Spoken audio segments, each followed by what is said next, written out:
आज रसपान कीजिए फाल्गुन मास महात्म्य की आगे की कथा का, जिसमें आज आप सोमवार व्रत के प्रभाव से सीमंतनी को पुनः परम सौभाग्य की प्राप्ति किस प्रकार हुई, इसका वर्णन श्री सूत जी के मुखारविंद से सुनने वाले हैं। श्री सूत जी कहते हैं, हे ऋषियों, जो नित्य आनंदमय, शांत, निर्विकल्प, निरामय, अनादि, अनंत शिव तत्व को जानते हैं, वे परम पद को प्राप्त होते हैं। जो धीर पुरुष काम भोगों से विरक्त होकर भगवान शंकर में हेतु रहित पराभक्ति करते हैं, उनका मोक्ष हो जाता है और वे फिर संसार बंधन में कभी नहीं पड़ते। जो मायामय संसार में चिरकाल तक सुख पूर्वक विहार करके अंत समय पर मोक्ष चाहते हैं, उनके लिए ये धर्म बताया गया है कि संसार में भगवान शिव की पूजा सदा ही स्वर्ग और मोक्ष का कारण है। यदि प्रदोष आदि के गुणों से युक्त सोमवार के दिन ये पूजा की जाए तो उसका विशेष महत्व है। जो केवल सोमवार को भी भगवान शंकर की पूजा करते हैं, उनके लिए इस लोक और परलोक में कोई भी वस्तु दुर्लभ नहीं है। सोमवार को उपवास करके पवित्र होकर इंद्रियों को वश में रखते हुए वैदिक अथवा लौकिक मंत्रों से विधि पूर्वक भगवान शिव की पूजा करनी चाहिए।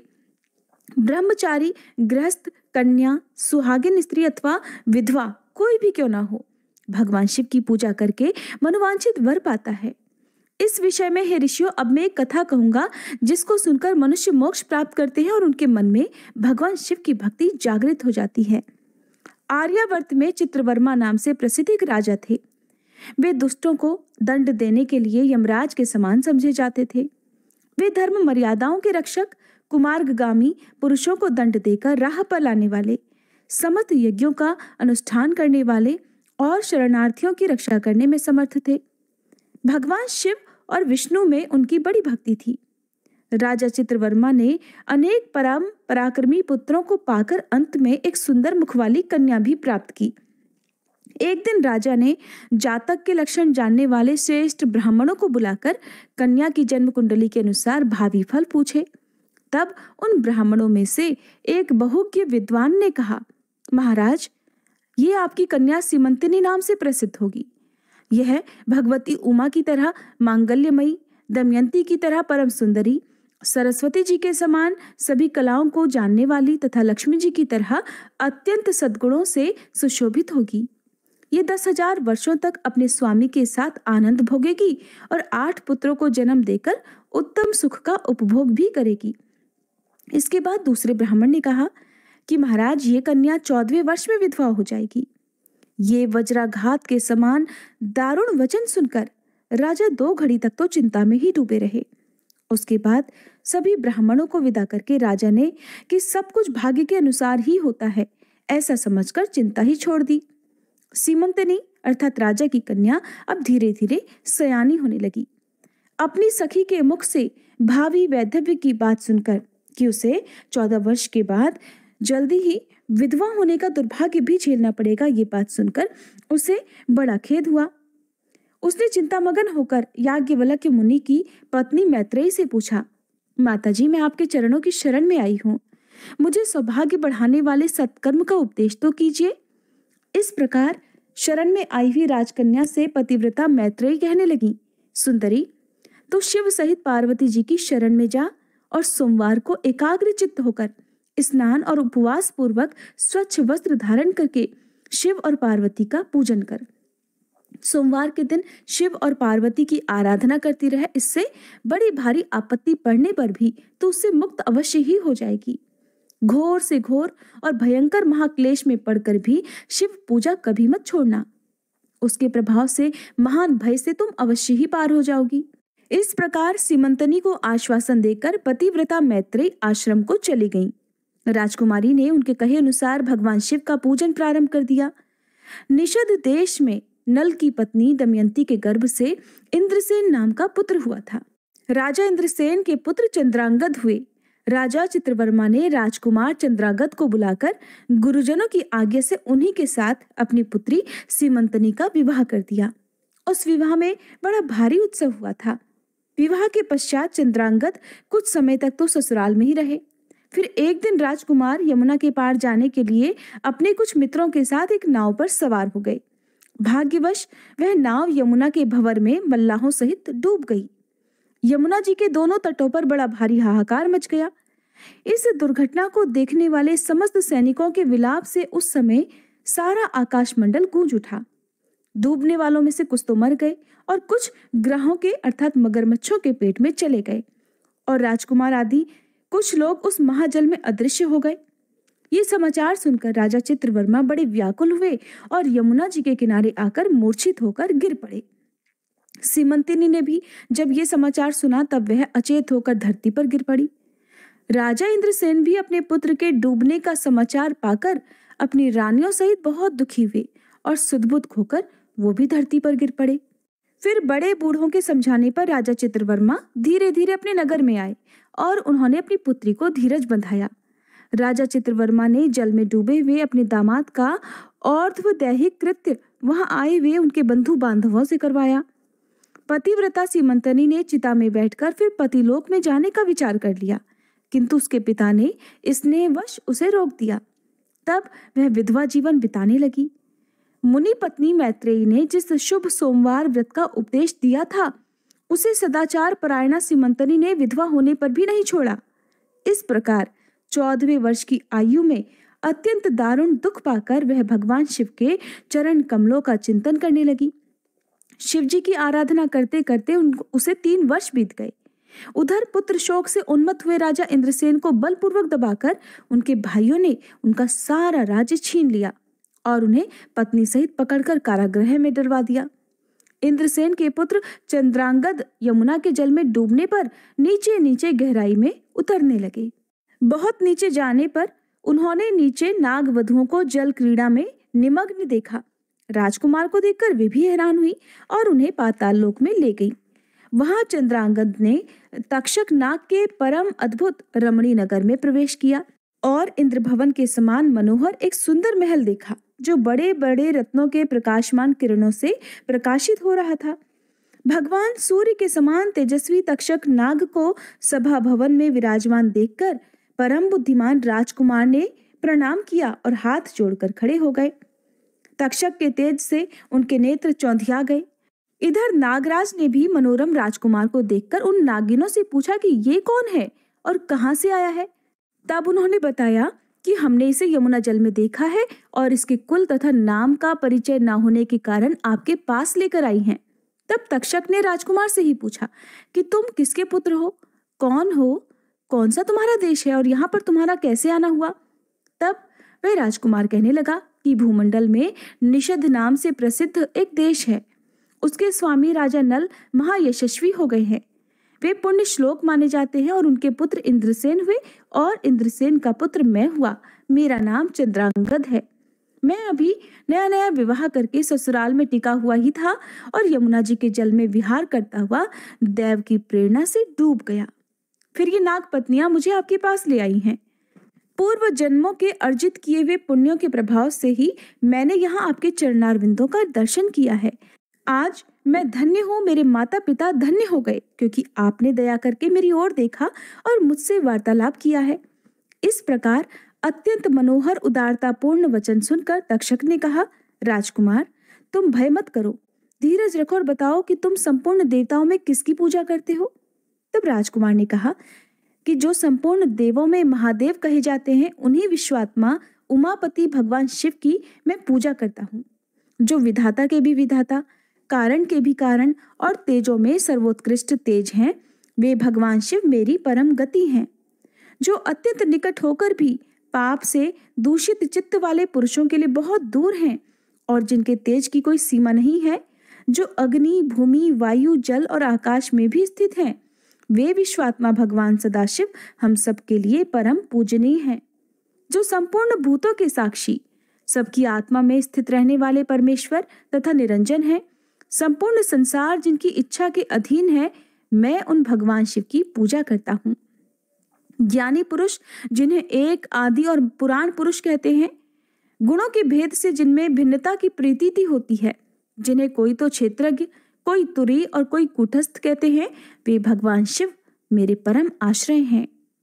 जिनका प्रसाद पाकर साधु पुरुष अत्यंत उज्जवल इंद्रपद की भी अभिलाषा नहीं रखा करते तथा कर्मों की अर्गला और कालचक्र को लांघकर निर्भय होकर विचरते हैं, वे ही भगवान शिव मेरी गति हैं। देव नदी गंगा जिनके मस्तक पर स्थान पाकर सुशोभित होती हैं, भगवती जगदम्बिका जिनके अर्धांग में निवास करती हैं, आहा, तक्षक और वासुकी दोनों नागराज जिनके कानों के कुंडल हैं, वे चंद्रार्ध शेखर भगवान शिव मेरे परम आश्रय हैं। जिनके चरण कमल वेदों के शीर्ष स्थानीय उपनिषदों में गौरवान्वित होते हैं, वेदांत की श्रुति भी जिनके चरण कमलों का गुणगान किया करती है, वे ही भगवान शिव मेरे पूजनीय हैं। राजकुमार की ये बात सुनकर तक्षक का चित्त प्रसन्न हो गया। उनके हृदय में महादेव जी के प्रति नई भक्ति भाव का उदय हो आया और वे उनसे इस प्रकार कहने लगे, हे राजकुमार, तुम्हारा कल्याण हो। मैं तुम पर बहुत प्रसन्न हूँ, क्योंकि तुम बालक होकर भी सर्वोत्कृष्ट परात्पर शिव तत्व को जानते हो। देखो, ये रत्नमय लोक है, ये मनोहर नेत्रों वाली युवतियां हैं, ये मनोवांछित कामना पूर्ण करने वाले कल्प वृक्ष हैं, और ये अमृत रूपी जल से भरी हुई बावलियां हैं। यहाँ मृत्यु का दारुण भय नहीं है, बुढ़ापा और रोग यहाँ किसी को पीड़ा नहीं देता। तुम जब तक इच्छा हो यहीं ठहरो और यथा योग्य सुख भोगों का उपभोग करो। नागराज के ऐसा कहने पर राजकुमार हाथ जोड़कर बोले कि नागराज, मैंने समय पर विवाह किया है। मेरी पत्नी उत्तम व्रत का पालन करने वाली और शिव पूजा परायणा है, और मैं अपने माता पिता का इकलौता पुत्र हूँ।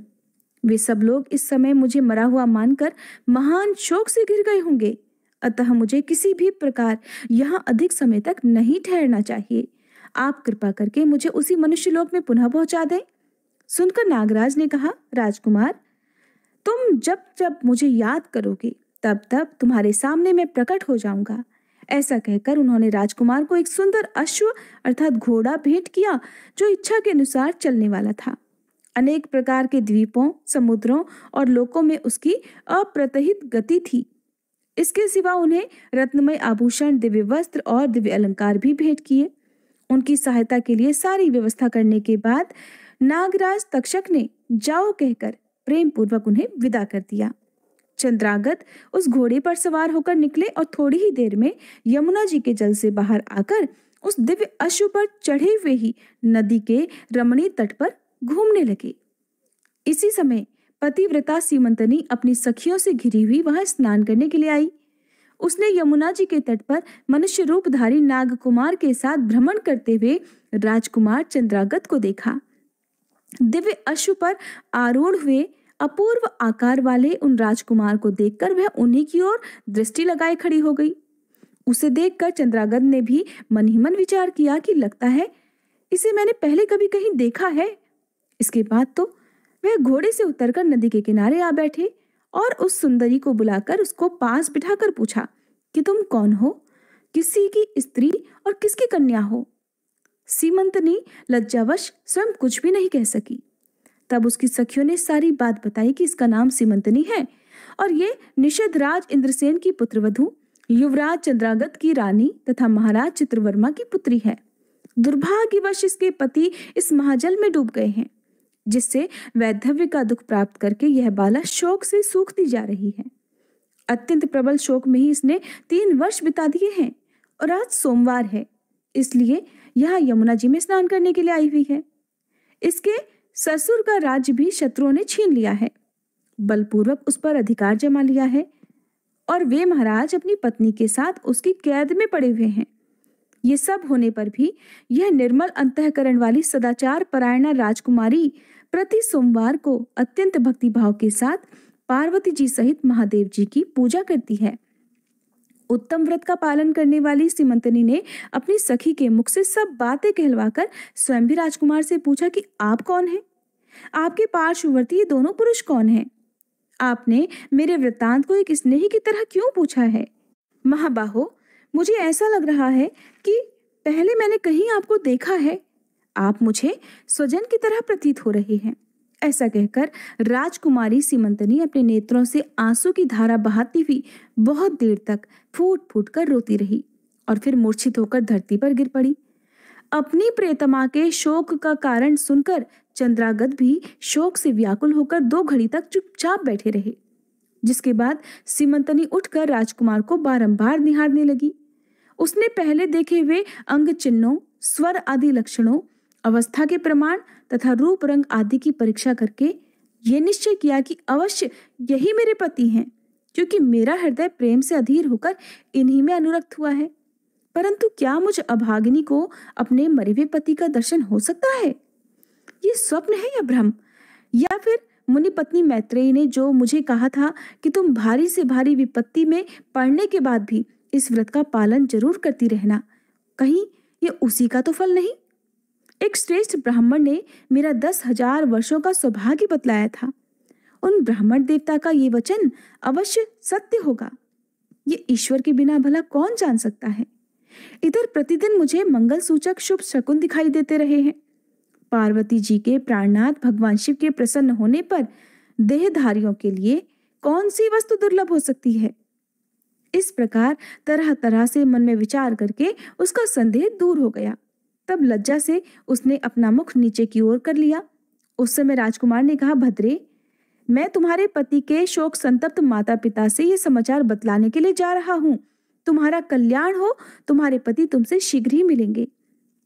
ऐसा कहकर राजकुमार घोड़े पर सवार हुए और अपने दोनों सहायकों के साथ शीघ्र ही अपने राज्य में जा पहुंचे। वहां नगर के बगीचे के समीप ही उन्होंने नागराज के पुत्रों को राज सिंहासन पर अधिकार जमाए बैठे हुए बंधुओं के पास भेजा। नागकुमार ने शीघ्र जाकर उन सबसे कहा, तुम सब लोग महाराज इंद्रसेन को अविलंब कारागार से मुक्त कर दो और सिंहासन छोड़कर हट जाओ। महाराज के पुत्र चंद्रांगत पाताल लोक से लौटकर यहाँ आए हैं। तुम आनाकानी मत करो, नहीं तो चंद्रांगत के बाण तुम्हारे प्राण हट लेंगे। ये यमुना जी के जल में डूबकर नागराज तक्षक के घर जा पहुंचे थे और वहां से उनकी सहायता पाकर पुनः इस लोक में वापस लौटे हैं। नाग कुमार की कही हुई सारी बातें सुनकर शत्रुओं ने भी बहुत अच्छा कहकर उनकी आज्ञा स्वीकार कर ली और महाराज इंद्रसेन को उनके खोए हुए पुत्र के पुनः लौट आने का समाचार बताकर उनका सिंहासन उन्हें लौटा दिया। महाराज को प्रसन्न करके भी वे लोग भयभीत बने रहे। मेरा पुत्र आ रहा है, ये बात सुनकर राजा प्रेम के आंसू बहाते हुए आनंद में डूब गए। यही दशा महारानी की भी थी, जिसके बाद सभी नागरिक, वृद्ध मंत्री और पुरोहित आगे जाकर चंद्रागत से मिले और उन्हें हृदय से लगाकर महाराज के पास ले आए। अपने भवन में प्रवेश करके आंसुओं की वर्षा करते हुए राजकुमार ने अपने माता पिता के चरणों में प्रणाम किया। चरणों में पड़े हुए अपने पुत्र को उठाकर राजा ने आंसुओं से भरे हृदय से लगा लिया। फिर क्रमशः सभी माताओं को प्रणाम करके उनका आशीर्वाद लेकर वह राजकुमार पुरवासियों से मिले और उन्होंने सबको यथायोग्य सम्मान दिया। पुनः सबके साथ राजसभा में बैठकर अपना सब वृतांत अपने पिता से निवेदित किया और नागराज तक्षक से मित्रता होने की बात भी बताई। राजकुमार का चरित्र देखकर और सुनकर राजा इंद्रसेन हर्ष से विह्वल हो गए। उन्होंने अपने मन में यही माना कि मेरी पुत्र वधू ने भगवान महेश्वर की आराधना करके इस अनुपम सौभाग्य को अर्जित किया है। निषद राज ने ये मंगलमयी वार्ता दूतों के द्वारा महाराज चित्रवर्मा को भी कहलवा दी। यह अमृतमयी वार्ता सुनकर महाराज चित्रवर्मा आनंद से विह्वल हो गए और बड़ी तेजी से उठकर उन्होंने संदेश वाहकों को उपहार में बहुत सारा धन दिया। फिर अपनी पुत्री को बुलाकर उन्होंने उससे वैधव्य के चिन्हों का परित्याग करवा दिया और तरह तरह के आभूषणों से उसे सजवा दिया। जिसके बाद समूचे राष्ट्र के गांव और नगर आदि में बड़ा भारी उत्सव हुआ और सभी लोगों ने राजकुमारी सीमंतनी के सदाचार की बड़ी प्रशंसा की। चित्रवर्मा ने इंद्रसेन के पुत्र चंद्रांगत को बुलाकर सीमंतनी को उनके साथ विदा कर दिया। चंद्रांगत ने तक्षक के घर से लाए हुए रत्न आदि आभूषणों के द्वारा, जो मानव मात्र के लिए अत्यंत दुर्लभ है, अपनी पत्नी को अलंकृत कर दिया। तपे हुए सोने के समान सुशोभित 40 कोस तक जाने वाली सुगंध से युक्त दिव्य अंगराग से सीमंतनी की बड़ी शोभा हो रही थी। कमल के केसर के समान रंग वाले कल्प वृक्ष के पुष्पों से बनी हुई और कभी न कुम्हलाने वाली माला भी सती सीमंतनी की शोभा बढ़ा रही थी। इस प्रकार शुभ मुहूर्त में अपनी पत्नी को साथ लेकर ससुर की आज्ञा से चंद्रांगत पुनः अपनी नगरी में आए। महाराज इंद्रसेन ने अपने पुत्र को राज सिंहासन पर बिठाकर तपस्या द्वारा भगवान शिव की आराधना करके योगी पुरुषों को उपलब्ध होने वाली उत्तम गति प्राप्त की। राजा चंद्रागत ने अपनी धर्मपत्नी सीमंतनी के साथ 10,000 वर्षों तक नाना प्रकार के विषयों का उपभोग किया। उन्होंने 8 पुत्रों और एक कन्या को जन्म दिया। सीमंतनी प्रतिदिन भगवान महेश्वर की पूजा करती हुई अपने स्वामी के साथ सुखपूर्वक रहने लगी। उसने सोमवार व्रत के प्रभाव से अपना खोया हुआ सौभाग्य प्राप्त कर लिया। जय भोलेनाथ। आज का अध्याय समाप्त हुआ। अगर आपको ये कथा पसंद आई हो तो प्लीज वीडियो को लाइक करके, अगर आपने अभी तक भी हमारे चैनल को सब्सक्राइब नहीं किया है तो जरूर कर लीजिएगा